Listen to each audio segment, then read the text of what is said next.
자, 이제 대한민국 임시정부에 대해서 한번 알아볼 텐데 제가 이거는요 아예 그냥 대한민국 임시정부의 역사를 한번 쫙 한번 제가 훑어볼게요.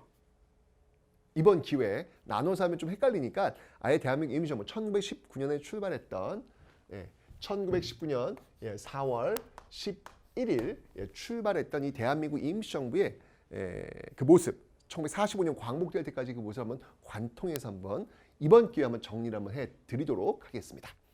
자, 먼저 이 대한민국 임시정부의 역사적 의의입니다. 이 역사적 의의는 뭐냐면 바로 이 대한민국 임시정부는요 우리나라 역사상 최초의 삼권 분립 삼권 분립에 기초한 공화정이었다. 삼권 분립에 기초한 공화정 최초였던 형태. 이 공화정을 지향했던 조직들이 많이 있잖아요. 신민회도 공화정을 지향했고 박상진의 대한광복회도 공화정을 지향했고 그죠? 지향한 단체 많이 있는데 실체, 직접 이렇게 실체로 등장했던 조직은 바로 이 대한민국 임시정부가 최초다라는 것이죠. 자, 그렇다면 삼권이라고 했을 때 이 삼권은 과연 무엇일까? 그 내용들을 한번 좀 살펴보도록 하죠. 자, 먼저 이 삼권이라 하면 입법, 사법, 행정을 의미할 겁니다. 자, 한번 가볼게요. 먼저 입법입니다. 입법에서는요, 임시의정원. 여러분들 이 임시의정원이라고 하는 키워드는 꼭 기억해 놓으셔야 돼요. 시험에 잘 나옵니다, 여러분들. 임시의정원이라는 말이 나오면 이건 무조건 대한민국 임시정부야. 임시의정원 기억하시면 되고요. 그 다음에 사법은 법원이 있고요. 입법, 사법, 행정. 행정은 국무원이라고 있어요. 국무원. 요렇게 해서 삼권으로 뚜루루루루 나뉘고 있더라. 요렇게 해서 삼권으로 나뉘어져 있어 출발했던 공화정. 제가 다시 한번 얘기합니다. 임시의정원은 지금 얘기할 때 국회와 같은 곳이에요. 입법부. 국회, 입법. 이고요. 법원은 이제 사법이 되는 것이고 입법, 사법, 그 다음에 행정. 이렇게 구분하시면 되겠습니다. 최초의 삼권 분립에 의거한 공화정 정부가 이때 만들었다. 여러분 지금 우리나라는 어떤 거예요? Republic of Korea. 발음이 있대요. 바로 공화정이잖아요. 그 공화정의 역사 여기서 이제 지금 출발하고 있는 겁니다. 자, 그리고 이제 이 조직들, 왜냐면 이게 지금 상하에 있단 말이에요. 위치가 지금 상하에 있다 보니까 국내와 뭔가 연결선이 필요할 거 아니에요. 그죠? 그 연결선을 만든 조직이 있어요. 그 조직이 뭐냐면 바로 이 연통제와 이 교통국이다라는 겁니다. 연통제라고 하면 이거는 행정망을 얘기하는 거고요. 행정조직 얘기하는 거고요. 교통국은 정보망이라고 보시면 돼요. 뭔가 정보, 독립자금 뭐 이런 것들 뭐 지금으로 본다면 국정원 같은 어떤 그런 기능이라고 보시면 되겠죠. 특히 이제 교통국 같은 경우에는 여러분들 저기 그 난동, 그러니까 압록강 건너자마자 있는데 여기에 이제 이륙양행에 그러니까 이륙양행은 이제 사실 무역업을 하는 곳인데 여기 이제 그러니까 위장한 거죠. 이 무역업을 하고 있는 곳에 이 교통국을 설치해가지고 자금이라든지 또는 인물의 어떤 그 배치라든지 이런 것들을 지금 하고 있는 모습들, 연통제와 교통국이라는 것들을 지금 만들고 있다라는 거 기억하시면 되겠습니다. 자, 이렇게 조직망 만들었고요. 그 다음에 이제 우리의 어떤 사실들을 알려야 될 거 아니에요. 알리는 것들이 필요합니다. 그래서 우리 어떤 독립이 필요하다는 것들을 알리기 위해서 신문을 만들어요. 이때의 신문이 뭐였냐면 바로 독립신문이다라는 거예요. 선생님 독립신문은 독립협회 아닌가요? 네, 독립협회도 독립신문이고요. 대한민국 임시정부도 독립신문입니다. 뭐 이름 똑같으면 안 되나요, 여러분들? 뭐 할 수 있는 신문 독립밖에 없잖아요, 지금. 그죠? 독립신문 기억하시면 되고요. 그 다음에 이제 우리 역사를 또 알리기 위해서 임시사료편찬위원회, 임시사료, 그러니까 사료라고 하는 것은 뭐냐면 역사적 자료들이잖아요. 이런 것들을 편찬하는 위원회를 또 만들고 있습니다. 편찬위원회를 만들고 있고요. 그리고 이제 뭐 유럽이라든지 뭐 미주라든지 어떤 그 외교, 왜냐면 특히 이제 대한민국 임시정부가 이 상하이에 있었던 이유 중에 하나는 뭐냐면 외교를 활동하기가 좀 편해요. 이 상하이가 그 조차였거든요. 그러니까 치외법권이 적용되는 지역이에요. 그러니까 일본인들이 함부로 들어와서 누군가를 잡아가기가 어렵다는 이야기죠. 예, 그래서 외교 활동하기가 그래도 나름 안전하거든요. 그 외교 활동을 할 수 있는 어떤 그런 공간이었는데 이런 것들을 이제 좀 이렇게 구현할 수 있는 지역이 또 전 세계에 또 확산이 됩니다. 그 중에 하나가 바로 이제 미국 지역 같은 경우에는 구미위원부 이런 것들을 또 배치하고 있는 모습들이 있더라라는 거죠. 뭐 잘 아시겠지만 이 초대 대통령에는 누구? 네, 바로 이승만. 초대 대통령은 이승만. 초대 대통령에는 이승만 대통령이 당선됩니다. 그런 거 보니까 여러분들 1948년 대한민국 정부가 수립될 때도 초대 대통령이 이승만이었고요. 그리고 이 임시정부 출범할 때도 초대 대통령은 이승만이었다는 사실. 그러니까 이제 대한민국 헌법을 보시면 여러분들 이 대한민국은 1948년 대한민국은 바로 이 대한민국 임시정부를 계승한다라는 법통을 계승한다라고 하는 그런 헌법 내용이 있죠. 그래서 분리된 역사가 아니라 이렇게 연결되어 있는 역사, 대한민국 임시정부와 지금의 대한민국은 연결되어 있는 역사다, 커넥팅되어 있다라고 하는 것을 여러분들 헌법을 통해서 확인할 수가 있겠습니다. 자, 이렇게 출발했던 이 대한민국 임시정부. 근데 조금 어려움이 좀 많았어요. 일단 기본적으로 이 연통제와 교통국이 어떤 그 조직인데 연통제와 교통국은 거의 뭐 일본에 의해서 거의 와해되다시피 합니다. 가만히 냅두지 않을 거니 일본이 이거 여러분들 가만히 냅두겠어요, 그죠? 와해되다시피 합니다. 게다가 어떤 문제가 생겼냐면 이 파리 강화회의 1차 세계대전 끝나고 말이죠. 이 파리 강화회의에서 또 결정된 내용 중에 하나가 뭐였냐면 이 국제연맹이라고 하는 것들을 만들기로 했거든요. 국제연맹. 이 국제연맹을 만들기로 하나 했는데 이 국제연맹에 당시 그 이승만이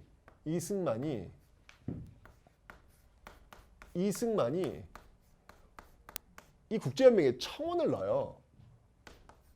그러니까 우리의 어떤 운명, 이 운명을 이 국제연맹이 좀 해결해 달라라는 이 청원을 넣은 사건이 있었어요. 이 사건이 나중에 알려져요. 나중에 알려지면서 이 임시정부가 출범하고 나서 초대 대통령 이승만 이게 쭉 가고 있는 상황 속에서 거센 저항에 부딪히게 됩니다. 아니 어떻게 이럴 수 있단 말인가? 우리의 독립을, 우리의 운명을 왜 국제연맹에 맡겨? 말이 돼? 라고 하면서 이런 행위를 했던 이승만에 대한 엄청난 저항이 나타나게 되죠. 자, 이러면서 이 대한민국 임시정부 이 외교에 좀 이렇게 포인트를 두고 갔는데 뭔가 외교가 이게 잘 안 굴러가는 거예요. 그러면서 이제 의문점을 던지는 거죠. 조직은 와해됐죠. 외교적인 어떤 그 역량 이런 것들은 잘 보이고 있지 않죠. 이러면서 대한민국 임시정부 이거 이대로 가도 되느냐에 대한 그 의문보가 던지는 거예요. 그래서 이 문제를 좀 해결해야 되겠다라고 해가지고 이런 것들이 이제 이슈가 되면서 열렸던 회의가 있어요. 그 회의가 뭐냐면 바로 1923년도에 열렸던 바로 국민대표회의다라는 겁니다. 국민대표회의. 1923년. 그러니까 여러분 보면 그래프를 보면 알겠지만 굉장히 많이 지금 쭉 떨어지고 있잖아요. 지금요. 대한민국 임시정부가 출발을 잘 했는데 그 힘을 잘 받지 못하는 이런 모습들이 지금 떨어지고 있다는 이야기죠. 자, 이렇게 되면서 이 문제, 과연 대한민국 임시정부는 어디로 가야 될 것인가에 대한 고민 속에서 국민대표회의가 열렸던 것입니다. 자, 이 국민대표회의는요, 크게 두 세력이 부딪히게 돼요. 여기서. 어떤 세력과 어떤 세력이 부딪히냐면, 먼저 이 창조파와 그 다음이 개조파로 나뉘게 됩니다. 이 창조파의 대표적인 인사로 본다면 이제 계속 등장할 거예요, 여러분들. 바로 신채호가 대표적인 인사고요. 개조파의 대표적인 인물은 누구냐면 바로 안창호입니다. 안창호. 자, 이게 무슨 말이냐면, 그러니까 창조파 쪽은 뭐냐면 신채호를 중심으로 한 창조파 쪽은 뭐냐면 지금 대한민국 임시정부가 지금 하는 게 없다 지금. 이렇게 돼서는 안 된다. 이거 아닌 것 같다. 대한민국 임시정부 없애고 새롭게 시작하자. 말 그대로 창조하자는 얘기예요. 새로운 조직을 창조하자는 이야기예요. 반면에 개조파는 뭐냐면 느낌 오시죠 여러분들? 대한민국 임시정부는 3.1운동의 결과로 만들어진 조직이다. 이거는 우리 민족의 요구다. 이거를 없애는 것은 말이 안 된다. 문제가 있다. 인정한다. 그렇다면 그 문제를 해결하면서 대한민국 임시정부를 바꿔나가야 되는 것이 맞다. 대한민국 임시정부는 그대로 존재하고 그 안에서 바꿀 걸 바꾸자라고 하는 게 개조파예요. 자, 이 두 세력이 부딪힙니다. 부딪히면서 이 국민대표가 격렬하게 전개되는데 그 결과는 어떤 결론도 내리지 못해요. 예, 이러면서 이 대한민국 임시정부에서 어마어마한 많은 독립운동가들이 이탈을 해요. 이러니까 완전히 대한민국 임시정부는 추락할 대로 추락하는 이런 모습들이 지금 나타나고 있더라라는 이야기죠. 자, 이 문제를 어떻게 해결해야 될까? 자, 이 위기 속에서 이제 결국은 이제 대한민국 임시정부가 좀 바뀌려고 노력을 해요. 자, 먼저 하나씩 볼게요. 1925년부터 한번 살펴보도록 하겠습니다. 이 1925년도가 되면 드디어 이 이승만 대통령을 탄핵시킵니다. 네, 탄핵시킵니다. 탄핵시키고 제2대 대통령으로 누구를 추대하냐면 사실은 임시예요, 임시. 왜냐면 이 대통령제가 문제가 있다. 너무 1인에게 권력을 몰아주다 보니까 제대로 기능을 못했다. 이거 문제 있자, 고치자라고 했는데 일단 지금 이승만 대통령이 지금 탄핵됐으니까 자리가 비었잖아요. 그 빈 자리를 누가 채웠냐면 역사학자, 바로 박은식. 네, 이 박은식 선생이 이 대통령으로 취임을 임시하는 거예요, 임시. 네, 임시하는 거예요. 하고 그 다음에 개헌을 해요. 대통령제가 아닌 것 같다. 어떤 개헌을 했느냐? 바로 국무령을 중심으로 한. 네, 바로 국무령을 중심으로 한 개헌. 이 국무령을 중심으로 한 요 개헌은 쉽게 얘기하면 의원 내각제라고 보시면 돼요. 의원 내각제. 의원 내각제. 여러분 의원 내각제라 하면 뭐 영국이라든지 그 다음에 일본이라든지 이런 나라 형태를 떠올리시면 되는 거예요. 그러니까 국회가 행정을 장악하면서 그 국회의 어떤 집권당이 모든 것들을 해나가는 어떤 그런 모습들. 일본 같은 경우는 왜 자민당, 아베, 자민당 이들이 이제 모든 걸 다 해나가잖아요, 그죠? 일본 왕은 뭐 아무런 힘도 없고요. 뭐 이런 모습들, 여기 이제 의원 내각제인데 이런 어떤 모습들로 가는 거예요. 왜냐면 대통령의 힘이 너무 세다라고 판단이 들었기 때문에 그 대통령에게 힘이 몰리는 걸 좀 막기 위해서 국회로 좀 힘을 분산시키기 위한 노력이 지금 25년도에 보이고 있는 것이죠. 그리고 나서 27년도가 됩니다. 27년도가 되면 이게 지금 사람들이 다 빠져나가요. 진짜 몇 명밖에 안 남아요. 대한민국 임시정부에. 국민대표 회의 이후에 이 엄청난 이 위기가 온 거예요. 그래서 이 위기를 어떻게 극복할까? 그럼 남아있는 사람들끼리 같이 가자라고 해서 다시 한번 개헌을 해요. 그 개헌의 내용이 뭐냐면 바로 집단 지도체제. 집단 지도체제의 형태를 띠고 있더라. 여기서 이제 국무위원이라면 지금의 뭐 장관들 얘기하는 거잖아요. 그런 사람들 중심으로 해서 이제 운영되고 있는, 그러니까 쉽게 얘기하면 비상체제다. 굉장히 지금 대한민국 임시정부가 좀 어려운 어떤 그런 처지에 있구나라는 것을 지금 보여주고 있습니다. 그죠?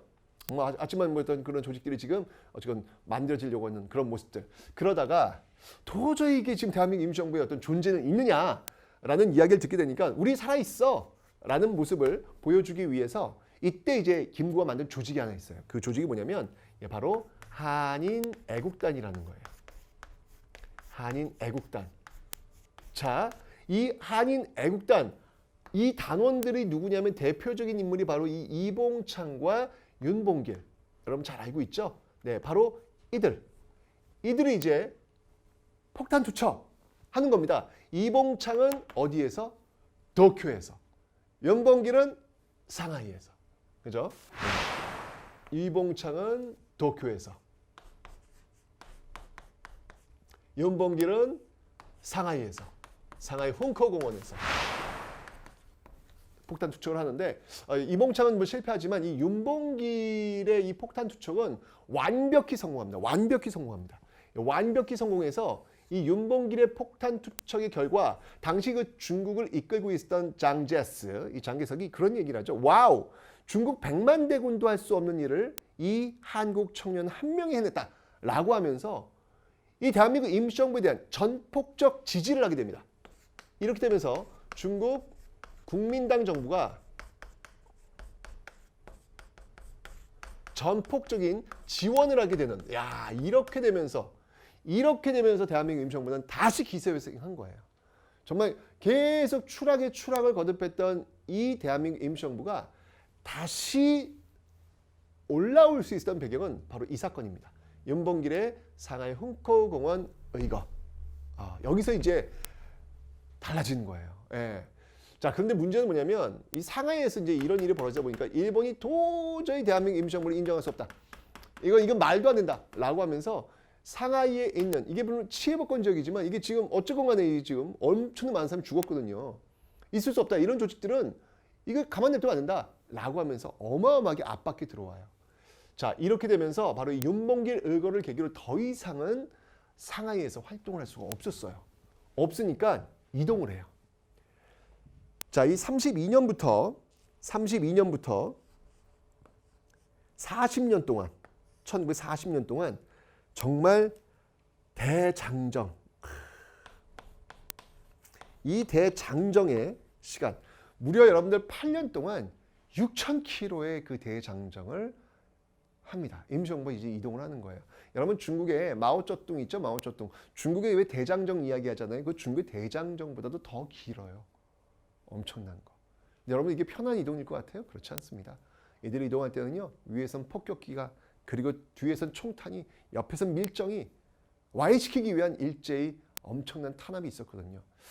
그런 느낌이 들어요. 1919년 3.1운동의 결과 탄생했던 그 이름, 대한민국이라는 이름을 등에 치고 그 위험한 여정을 천천히 아슬아슬하게 가고 있었던 달팽이. 그 달팽이의 모습은 아니었을까라는 생각이 듭니다. 결국 40년 충칭에 이르게 되면서 다시 이제 조직을 재정비하게 되는 것이죠. 자, 이 40년 어떤 모습들이 있었냐면 또 개헌을 한번 합니다. 자, 이때 주석 체제.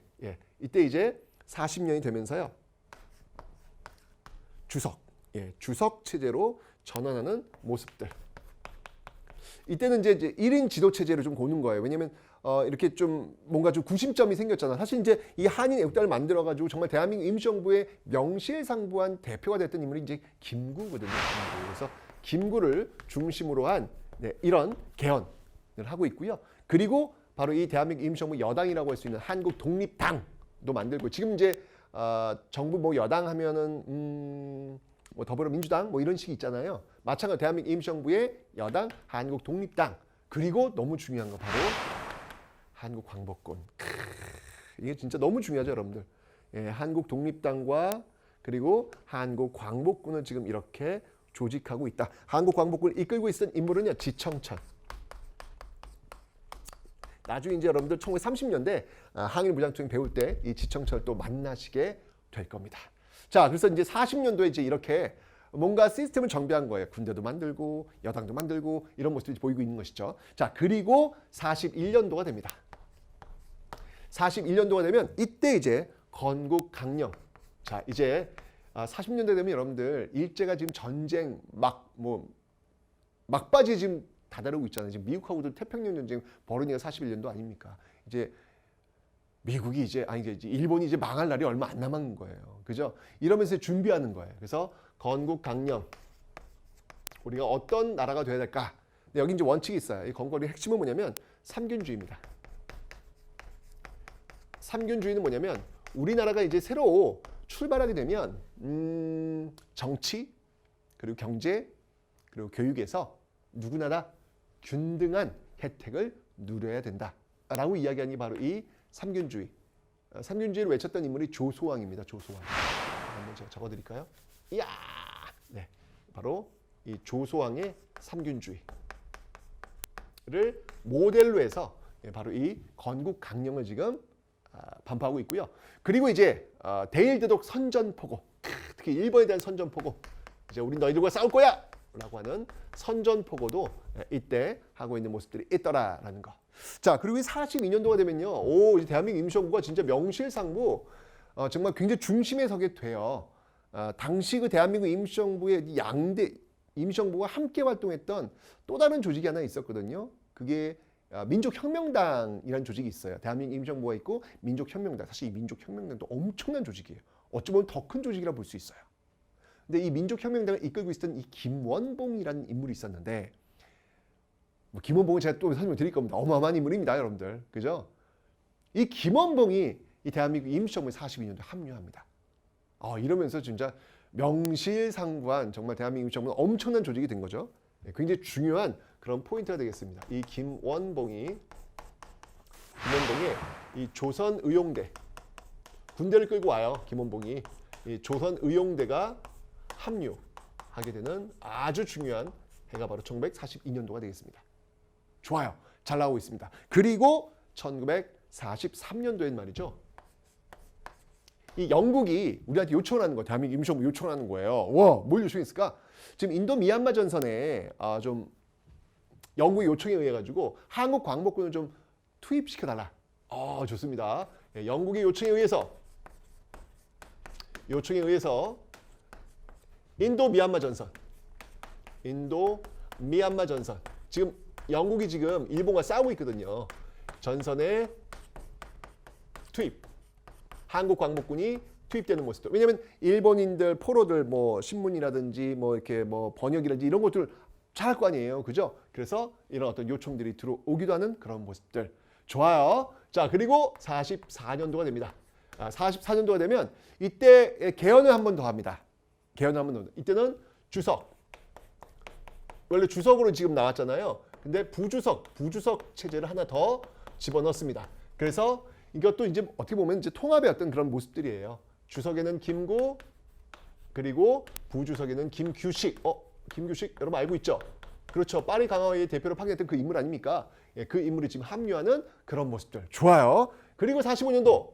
자, 이제 광복이 지금 눈앞에 다가왔습니다. 자, 이때는요. 와우. 네, 바로 미국 OSS 부대와 함께 한국 광복군이 국내 진공작전을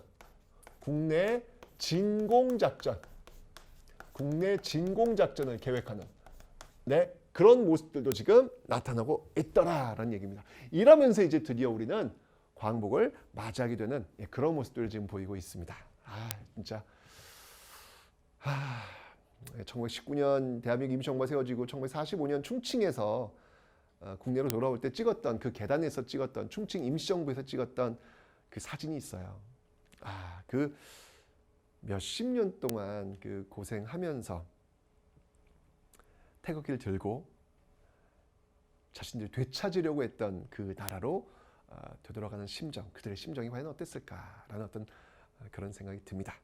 어쨌건 지금의 이 대한민국을 만들어 주셨던 그 모든 분들께 정말 리스펙트, 존경과 감사의 말씀 올리면서 이번 강의 마치도록 하겠습니다. 감사합니다.